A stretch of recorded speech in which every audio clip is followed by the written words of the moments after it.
Deniz Müziği.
Altına batırsan da vay vay, ey olmaz kötü, vay kötü.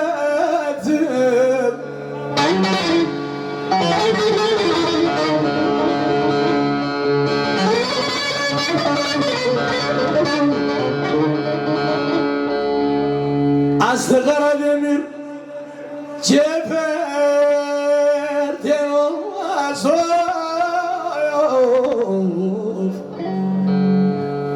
Vay olmaz oy.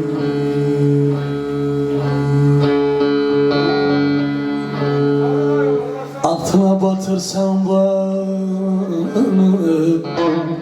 ey olmaz kötü. Aslı Karademir ceferden olmaz.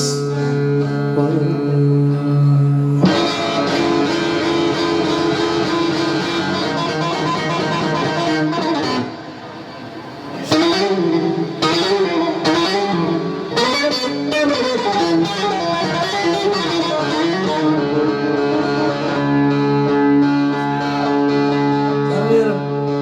Çubuğlu Coşkun kardeşimize de gelsin. Bizden hayırlı olsun.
Bana derler gam yükünü sev getir, vay götür.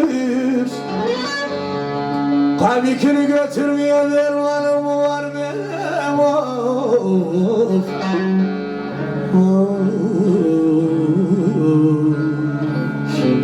Oy.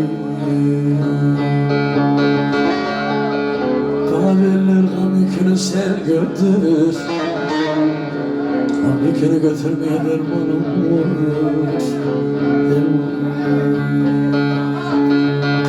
Biz isteğimiz şu. Mekan sahibimiz Adem Kisecik abimiz için gelsin. Bana da söyle diyeceğiz. Herkes armağan olsun. Ondan sonra gene pastamıza devam edelim.